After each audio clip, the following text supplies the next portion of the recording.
ప్రతి సందర్భం ప్రత్యేకం, ప్రతి సంబరం శాశ్వతం. మీ one stop shopping destination Mysore sari Udyog. నమస్తే ఉమా గారు. నమస్తే అమ్మా. జూలై మాస ఫలితాలు కనుక మనం చూసుకుంటే ద్వాదశ రాశుల వరకు అసలు ఏ విధంగా ఉండబోతుంది అంటారు? ప్రత్యేకించి ఈ మాసంలో ఒక్కొక్క రాశి వారు ఏ ఏ జాగ్రత్తలు పాటించాలి? ముందుగా గోచార రీత్యా కనుక మనం చూసుకుంటే గ్రహ సంచారాన్ని బట్టి 12 రాశుల వరకు అసలు ఏ విధంగా ఉండే అవకాశం ఉంటుంది అంటారు? తప్పనిసరిగా అమ్మా, జూలై మాసంలో మనం తీసుకుంటే కనుక గ్రహ సంచారములన్నీ కూడా డీటెయిల్గా చూద్దామండి. ముందుగా జూలై 17వ తారీఖున రవిగ్రహ సంచారము మిథున రాశిలోంచి కర్కాటక రాశిలోకి ప్రవేశించబోతోందండి. అయితే జూలై 18వ తారీఖు వరకు బుధుడు వక్రగతిలో ఉండి కరెక్ట్గా 18న మిథున రాశిలో బుధుడు వక్రగతిని పూర్తి చేసుకుని స్ట్రైట్ ఫార్వర్డ్గా అంటే రుజు మార్గంలోకి ఎంటర్ అవుతారనమాట. జూలై మొత్తము కూడా కుజగ్రహ సంచారము వృషభ రాశిలోనే సంచారం జరుగుతూ ఉంటుందండి. జూలై 4వ తారీఖున శుక్రగ్రహ సంచారము సింహ రాశిలోకి ప్రవేశిస్తుందమ్మా. ఇది కాకుండా దీర్ఘ సంచారిత గ్రహాలైనటువంటి 4 కూడా కర్కాటక రాశిలో గురుడు, సింహరాశిలో కేతువు, కుంభరాశిలో రాహువు, మీనరాశిలో శని. సో వీళ్ళందరూ కూడా యథాస్థానంలో అక్కడక్కడే ఉన్నారండి. సో దీని ఆధారంగా జూలై మాసంలో ద్వాదశ రాశుల వాళ్ళకి ఎన్ని గ్రహాలు అనుకూలంగా ఉన్నాయి, ఎక్కడెక్కడ జాగ్రత్తగా ఉండాలి, ఏ ఏ విషయాల్లో జాగ్రత్తలు తీసుకుంటూనే రెమెడీస్ అనేటువంటివి ఆచరించాలో మనం డీటెయిల్గా చూద్దామమ్మా. గోచార రీత్యా కనుక మనం చూసుకుంటే మిథున రాశి వారికి అసలు ఏ విధంగా ఉండబోతుంది అంటారు జూలై మాసాంతం? తప్పనిసరిగా అండి, మిథున రాశి వాళ్ళకి జూలై మాసంలో 3 గ్రహాలు దివ్యంగా అనుకూలిస్తున్నాయని చెప్పొచ్చమ్మా. 2వ స్థానంలో గురుగ్రహ సంచారం చాలా బాగుంది. 3వ స్థానంలో కేతుగ్రహ సంచారము, పైగా శుక్ర సంచారము కూడా 2, 3వ స్థానంలో చాలా బాగున్నాయండి. ఈ మాసంలో మార్కెటింగ్ ఫీల్డ్ లో పనిచేసేటువంటి వాళ్ళకి కానీ, టూర్స్ అండ్ ట్రావెల్స్ విషయంలో పనిచేసే వాళ్ళు కానీ, వ్యాపారం చేసేటువంటి వాళ్ళు కానీ, ఎవరైనా ట్రావెలింగ్ చేయాలి, ఏదైనా తీర్థయాత్రలకు వెళ్ళాలనుకుంటూ ఉన్నాం, లేకపోతే ఎక్కడికైనా వెళ్ళాలి తిరగాలి అనుకుంటూ ఉన్నాం, ఎన్నో ట్రావెలింగ్ స్పెండింగ్లో ఉన్నాయి అనుకుంటూ ఉన్నా, విదేశీ యోగానికి సంబంధించిన విషయాల్లోనైనా తప్పనిసరిగా అవన్నీ కూడా అనుకూలంగా ఉంటాయి. ఏ విషయంలో అంటే విదేశీ యోగం అనేటువంటిది మిథున రాశి వాళ్ళకి ఈ మాసంలో చాలా బాగా అనుకూలంగా ఉంది. 12th లార్డ్ 3rd హౌస్లో ఉన్నారు కాబట్టి, 3వ స్థానంలో కేతు కూడా కాబట్టి. అయితే ముఖ్యంగా మనం తీసుకుంటే ఈ మాసంలో కూడా కంటక శని యొక్క ప్రభావం మీ మీద ఎంతో కొంత ఖచ్చితంగా ఉంటుంది. గురువు యొక్క ఇంపాక్ట్ వల్ల ఆ ఇంటెన్సిటీ తగ్గినప్పటికీ కూడా కెరీర్లో కొద్దిపాటి ఒడిదుడుకులు, ఒత్తిడి లాంటివి చూస్తూనే డబ్బులు అనేటువంటివి లాస్ అయ్యే అవకాశాలు బలంగా కనబడతాయి. దీనికి ప్రధానమైన కారణాలు 2 అండి. ఒకటి 9వ స్థానంలో ఉన్నటువంటి రాహుగ్రహ సంచారము, 2వది 12వ స్థానంలో ఉన్నటువంటి కుజగ్రహ సంచారము. కుజుడు అనేటువంటి ఆయన ఎవరమ్మా? ముఖ్యంగా 6th లార్డ్ అండి, షష్టాధిపతి అనమాట. సో దీనివల్ల ఏంటి అంటే డైలీ రొటీన్, వీళ్ళు ఏం చేస్తారు డైలీ రొటీన్ అనేటువంటి దాంట్లో ఈ నెల రోజుల్లో వీళ్ళ పని పెర్ఫార్మెన్స్ కూడా తగ్గుముఖం పట్టే అవకాశాలు కనబడతాయి. కొద్దిపాటి అనారోగ్య సమస్యలు కనబడతాయి.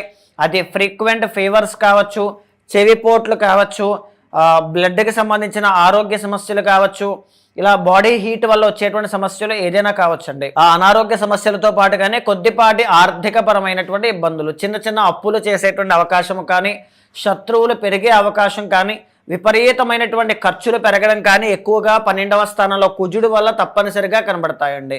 6th అండ్ 11th లార్డ్ కాబట్టి. అయితే ముఖ్యంగా మనం తీసుకుంటే ఈ మాసంలో 17వ తారీఖు వరకు రవి జన్మంలో సంచారం చేసి ఆ తర్వాత 2వ స్థానంలోకి ఎంటర్ అవుతారమ్మా. సో దీని మూలకంగా ఆవేశము, తొందరపాటుతనము, లేకపోతే కోపములో నిర్ణయాలు తీసుకోవడం లాంటివి కనబడుతూనే కొద్దిగా కంటి సమస్యలు కూడా కనపడే అవకాశాలు కనబడతాయి. ఇందాక మనం ఒకటి చెప్పుకున్నామండి, ఫ్రీక్వెంట్ ఫీవర్స్ అని చెప్పుకున్నాం. ఈ జన్మంలో రవి ఉన్నప్పుడు కూడా ఫ్రీక్వెంట్ ఫీవర్స్ కనబడుతూనే సరైన సమయానికి భోజనం చేయలేరండి. పొద్దున్నుంచి రాత్రి దాకా విపరీతమైన కష్టము, శ్రమ, పని, ఇది కష్టపడతారు. కానీ 6th లార్డ్ 12thలో ఉన్నారు. ఆ పని వల్ల ఉపయోగం ఉంటుందా? లేదు. పోనీ 100% ఎఫర్ట్ మీరు పెట్టగలరా? లేదు. ఒక 60 to 70 పెడతారు. ఎందుకంటే ఆ క్వాలిటీ సరిగ్గా లేదు కుజుడు వల్ల. జన్మల్లో ఉన్న రవి వల్ల ఆ పని వల్ల పోనీ ఉపయోగం ఉంటుందా అంటే ఉపయోగం ఉండదు. సో ఇది కనబడుతోంది.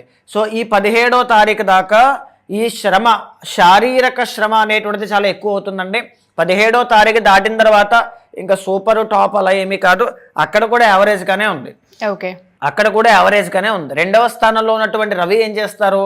సరే ఇంకా పని అవ్వట్లేదు, డబ్బులు పెట్టైనా పని చేయించుకోవాలి, ఫర్ ఎగ్జాంపుల్ చెప్పాలంటే 2nd ఇండికేట్ సేవింగ్స్ కాబట్టి, ఆ విధంగా కూడా కష్టపడినా అది పని పూర్తి అవ్వకపోవడం, డబ్బులు వృధాగా అయిపోతాయి. అదే 12thలో కుజుడు, 2ndలో రవి.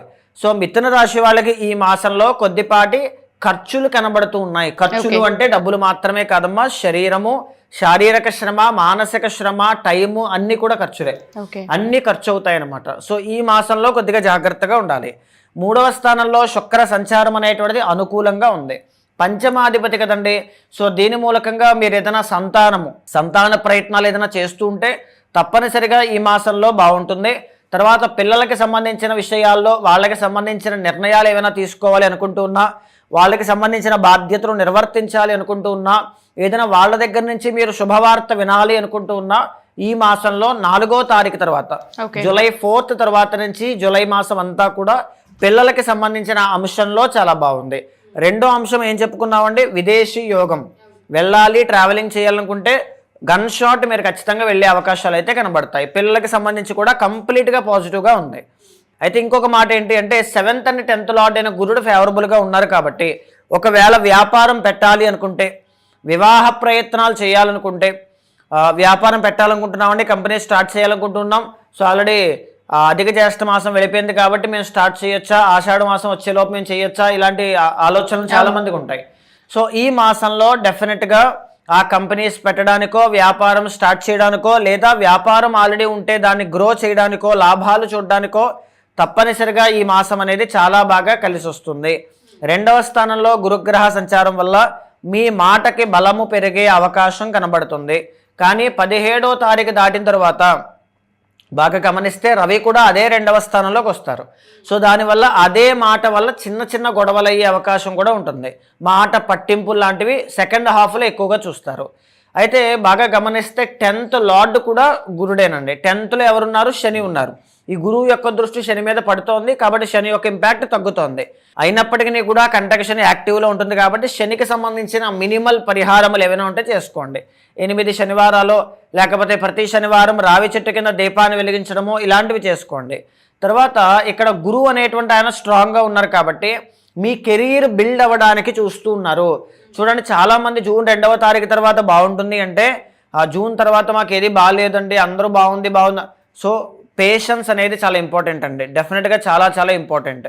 జూన్ 2వ తారీఖు దగ్గర నుంచి నవంబర్ 1 దాకా బాగుంది అంటే మీకు ఆగస్టులో రిజల్ట్ కనబడచ్చు, సెప్టెంబర్లో కనబడచ్చు, according to your personal chart.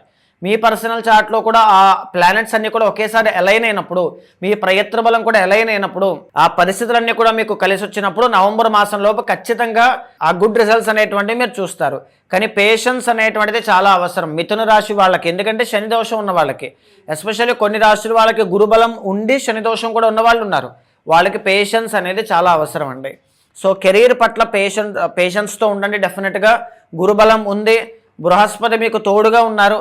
ఈ మాసంలోనో వచ్చే మాసంలోనో డెఫినెట్గా మీకు ఒక బిగ్ బ్యాంగ్ అనేటువంటిది గేమ్ చేంజింగ్ ఆస్పెక్ట్ లాగా మీ కెరీర్ మొత్తాన్ని టర్న్ చేయడానికి చూస్తూ ఉంటారు. బట్ మీ పర్సనల్ చార్ట్లో కూడా యోగం ఉంటేనే ఇది సాధ్యం అవుతుంది. ఇది బాగా గుర్తుపెట్టుకోండి. ఈ మాసం వరకు మనం తీసుకుంటే పిల్లలకి సంబంధించి, ప్రయాణాలకు సంబంధించి, విదేశీ యోగానికి సంబంధించి చాలా ఫేవరబుల్గా ఉంది. వ్యాపార ప్రారంభానికి పునాది వేసే అవకాశాలు కనబడుతూనే, కెరీర్కి సంబంధించిన ముఖ్యమైన అంశాలు నిర్ణయం తీసుకునేటువంటివి కనబడుతూనే, ఎవరికైనా డబ్బులు ఇస్తే మోసపోతారు. ఆరోగ్యాన్ని కాస్త జాగ్రత్తగా చూసుకోవాలి, ఆవేశం తగ్గించుకుని మాట్లాడుకోవాలి, మాట వల్ల గొడవలు రాకుండా చూసుకోండి, వృధా ఖర్చులు అవ్వకుండా చూసుకోండి, బంధుమిత్రులతో సరైన అనుబంధం ఉండేలా చూసుకోవాలి. కెరీర్ పట్ల ఇబ్బందులు రాకుండా రావి చెట్టు కింద దీపం వెలిగించడం కానీ, రాహు యొక్క దోషం పోవడానికి మంగళవారం నాడు తప్పనిసరిగా మధ్యాహ్నము రాహుకాలంలో దుర్గాదేవికి కుంకుమార్చన చేయడం కానీ చేస్తూనే, రవి బలము అనేటువంటిది లేదు కాబట్టి ఆదివారం నాడు ఉదయము బెల్లము దానంగా ఇవ్వడం లాంటివి చేయడం వల్ల రవికి బలం పెరుగుతుంది. అనారోగ్య సమస్యలు కానీ, పనుల్లో ఆటంకాలు రావడం కానీ, చికాకులు కానీ ఇలాంటివి ఏమీ లేకుండా రక్షింపబడతారు. ఓకే. సో ఎవరైనా సరే ఈ వీడియో కనుక చూస్తూ ఉంటే ఇది గోచర రీత్యా చెప్పిన జాతకం కాబట్టి జన్మ జాతక రీత్యా ఒకసారి ఉమాగారిని కలిసి ప్రత్యేకించి రాశివారు జాతకాన్ని చూపించుకొని దానికి తగ్గట్టు పరిహారాన్ని లేదంటే పూజని ఆచరించాలి అనుకుంటే కింద ఒక నెంబర్ స్క్రోల్ అవుతూ ఉంటుంది, దాన్ని మీరు కాంటాక్ట్ చేయొచ్చు. థ్యాంక్ యూ ఉమా గారు, థ్యాంక్ యూ సో మచ్. నమస్తే అమ్మా.